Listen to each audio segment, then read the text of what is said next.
Demak, 4 ta variantdan tashqari 5-inchisi bor ekan. 5-chi variant qanaqa bo'lar ekan? Nima deydi? Gidroliz tezlashtirishi mumkin ekan, gidrolizni sekinlashtirishi mumkin ekan. Bu nima degan desak, masalan, aytaylik, maytda OH bilan H hosil bo'lyapti. Gidroliz beta ketyaptimi? Ketmayapti. Ikkinchi variantda-chi? Ketyapti. Kim bo'yicha? Anion bo'yicha. Kim ketib qolyapti? Eritma kim tark etyapti? Aynan H tark etyapti. H ioni tark etyapti, OH qolib ketyapti. OH bizga ishqoriy muhitni ta'minlab beryapti. To'g'rimi? Endi maytda H bilan OH teng tursa yaxshi. Yaxshi. Bu yerda munosabat H bilan OH ning munosabati bor-da. Xullas bir-biri sherik. Xo'p, endi kim bevafo ekan bu yerda? H bevafolik kuch ketyapti. Endi OH nima qiladi? Yig'lab qoladi. To'g'rimi? Endi ikkinchi variant mana bu yerda. Kim bevafo bu yerda? OH bevafo. Endi mana e'tibor bergan bo'lsalar, ikkita H turibdi. To'g'rimi? Ikkita H ni kim olish kerak? S-atom ikkita H ni o'ziga biriktirish kerak. To'g'rimi? Bizga ikkita suv kerak bo'lyapti.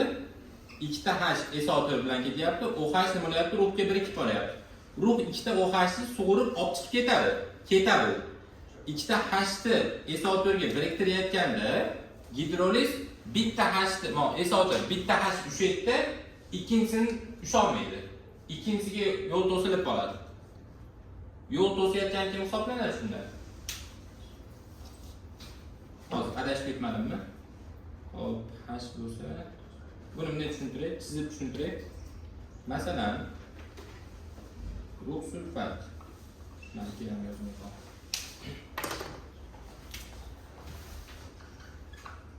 Rux sulfat bo'lsa S bo'ladi. Mana Z-atom yozyapman. Rux bilan oltinchi yutda o'rtasida kislorod bo'ladi. Kislorod orqali ularmidik. Общий kislorod 4 ta, ikkitasi ketdi. Ikkitasini motorab ulab qo'yamiz, qo'shib bog'lar. To'g'rimi? Endi mabog' uzildi. Ruhga nima keladi? OH keladi. OH keladi. O ga nima keladi? H keladi. To'g'rimi? H keladi. Endi qaranglar. Maytda ruh bilan kislorod o'rtasidagi bog' uziluvdi-yu, ruhga OH kelyapti, kislorodga nima kelyapti? H kelyapti. Endi qaysi biriga bog'langani nima deb uzish qiyin. U degan masalan, ruh hidroksid eridimi, sulfositami?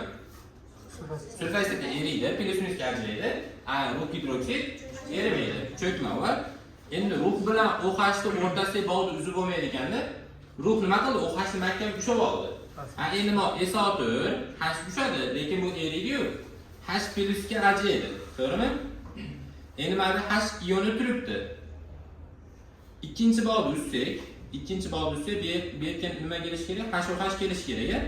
H kislorodga, OH ruhga borish kerak. Endi mana shu yerda gidroliz ketmay turib oladi. Gidroliz to'xtab qoladi.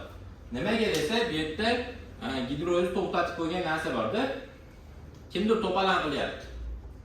Bevafolik qilib ketib qoldi deb turib, kimdir to'palan qilyapti. Kim to'palan qilyapti? H to'palan qilyapti. Kim ketib qolgandan olyapti? OH ketib qolgandan olyapti. To'g'rimi? Endi bu yerda gidrolizni to'xtatib qo'ygan narsa H ioni hisoblanar ekan. Gidroliz to'xtab qolar ekan. Endi gidrolizni tezlashtirish mumkin, sekinlashtirish mumkin. Tezlashtirish degani ashi to'palan qilayotgan odamni ana qilish kerak, avrash kerak. Endi yana ham sekinlashtirib olish uchun bu jarayonni ikkita to'palan chiqib qo'yish kerak. To'palan chiqmaydi? H'midi? Agar H turgan joyga yana H qo'shib qo'ysam, nima bo'ladi? Ikkita to'palan chiqib qoladi, gidroliz vashshida to'xtab qoladi. To'g'rimi? Endi gidrolizni davom ettirmoqchimiz. Bu jarayonni oxiriga olib borib qo'ymoqchimiz. Unda nima qilamiz? To'palanchini avrash kerak. Kim bilan avraymiz? OH bilan avraymiz. Demoqchi bo'lganim, rux sulfatda muhit qanaqa? Kislotalimi? Kislotali muhitga kislota qo'shsanglar, bu yerda to'palanchning yoniga to'palanch kelyapti. Gidroliz nima bo'ladi? Sekinlashib qoladi. To'palanch turgan joyga avrash uchun nimadir olib kelsanglar, bu tezlashib ketib qoladi. Avra deyiladi, to'g'rimi? Endi u degani kislotali muhitga nima qo'shishim kerak ichkariga? Ishqor qo'shishim kerak. Demak, ishqor qo'shsam gidroliz nima bo'lib ketib qolar ekan? Tezlashib ketar ekan. Demak, sizlarda mo 4 ta variantdan tashqari 5-narsani so'raydigan narsasi gidrolizni sekinlashtiruvchi omillarni toping deydi. Gidroliz sekinlashtiruvchi omil nima degan? Masalan, rux sulfat variantida sekinlashtiruvchi omil H bu, to'g'rimi? Ya'ni muhit sekinlashtiruvchi omil bo'lib beryapti. Kislotali muhit sekinlashtirib beryapti. Unga yana kislota qo'shib qo'ysam, demak, gidroliz sekinlashib ketar ekan.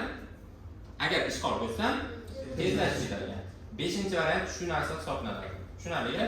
Xo'p, endi kamerani pauza qilib turinglar. Qaranglar. Tuz yozyapman. Mis sulfat. Hamma aytsin, muhit qanaqa? Mis sulfat suvga tushsa, muhit qanday?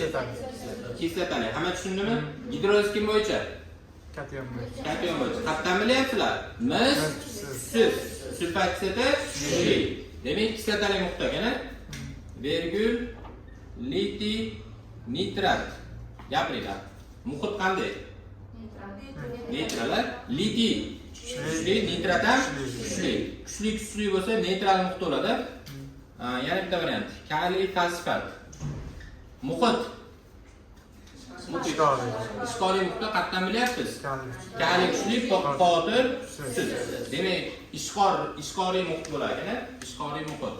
Yana variant. Rux gidroksid. Bu chista nima? Chista asos. Buni hali muhitini aniqlash shart emas. Bu chista ishqoriy muhit. Yana kaliy OH kelib qolsa, chista ishqor. Kalsiy OH kelsa, bu ham chista ishqoriy muhit. H2 sodir kelib qolsa, kislotali muhit. Xo'p, tuz yozyapman, kim yozsam bo'ladi? B bo'lsa alyuminiy nitrat.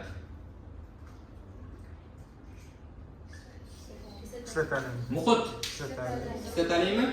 Qatdan bilyapsiz? Alyuminiy sut bo'yicha nima bo'ladi? Cho'kma tushadi. Nitrat kislota hosil bo'ladi. Nitrat eriydigan kislota. Xo'p, yana bitta variant. Kalsiy nitrit. NO2 dan 2 ta. Kalsiy nitrit. Nitrit kislota sut. Kalsiychi. Kuchli. Muhit qanaqa? Ishqoriy. Gidroliz kim bo'yicha? Anion bo'yicha. Endi mana shu yerda общий nechta modda yozdim? 2, 4, 6, 8, 9 ta bo'ldimi? 10-siga HOH yozib beraman. HOH nima edi? Suvmidi? Xo'p, 10 ta variant bo'ldi. Endi qaranglar. 10 ta variant turgan bo'lsa, pastga bitta tuz yozaman. Kaliy karbonat. Kaliy karbonatda muhit qanaqa? Ishqoriy muhit. Endi 10 ta variantdan 1, 2, 3, 4 e'tibor beringlar. 5, 6, 7, 8, 9, 10. 10 ta variantdan qaysilari tezlashtiradi, qaysilari sekinlashtiradi aytib berasizlar. Birinchisi tezlashtiradiganlar. Tezlashtiradi. Xo'p. Tezlashtiradi bo'lish uchun muhit qanaqa bo'ladi kaliy karbonatda? Ishqormi? Ishqorda muhitni gidrolizni tezlashtirish uchun nima qo'shish kerak? Teskari muhit qo'shish kerak, kislota qo'shish kerak. 1 grammi tezlashtiradi. Kaliy karbonatni tezlashtirish uchun 1 grammi kiradi. 2chi. Yo'q, 3chi. Yo'q. Ishqorni muhitga ishqor qo'shilyapti. Sekinlashtiradi va 4chi. Ishqor muhit. Tezlashtiradi. Sekinlashtiradi. 4 nima? Ishqoriy muhit. Buchi, bu ham ishqoriy muhit. Ishqorga ishqor qo'shilyapti, tezlashtirmaydi. 5, yo'q, 6, yo'q, 7. Kiradi, 1 7. Yana 8. Kiradi. Kiradi, 9. Yo'q. Yo'qmi? 10. Kiradi. Suv har qanaqa gidroliz tezlashtiradi. Suv bu H bilan OH koni. Esimizdan chiqmaydimi? Suv nima ekan? H bilan OH koni ekan. Uni qaysiga qo'shsanglar ham nima qilar ekan? Tezlashtirar ekan. Suvni ikki osiga ham kislotali muhit bo'lsa ham, ishqoriy muhit bo'lsa ham qo'sha olasizlar tezlashtirish uchun. Endi sekinlashtiradigan. Sekinga. Nima?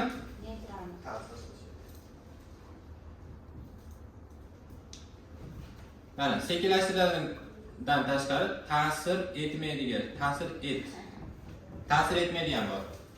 Xo'p, sekinlashtiradigan gapiraylik. Sekinlashtirish uchun ishqoriga ishqor qo'shish kerak. 1 yo'q 2 yo'q 3. 3 kiradi. 3 kiradi. 4 kiradi. Ya. Sekinlashtirib yozishim kerak. 3 4 kiradi. 5 kiradi. 6 kiradi. 7 yo'q 8 yo'q 9 kiradi. Ishqoriy muhitda bu 9 yana ham sekinlashtiradi. 10 yo'q bu tezlashtiradi. Xo'p, ta'sir etmaydi bo'lishini qaranglar. Litiy nitratda muhit neytral. Biz ishqoriy muhitga neytral qo'shyapmiz. Bu hech qanaqa ta'sir etmaydi. Demak, litiy nitrat bo'lsa, nima bo'lar ekan? Ta'sir etmaydi ekan. Ta'sir etmaydiga 2 kiradi. Yana necha kiradi? Bormi yana? Neytral yo'qmi? Yo'q. Yo'q ekan, boshqa. 11-variantni ham qo'shib qo'yaylik. 11-variant. Mabodo sizlardan kalsiy karbonat kelib qolsa, kalsiy kauch kelib qolsa, uni ham ta'sir etmaydi deb yozasizlar. Nima uchun unaqa bo'lyapti?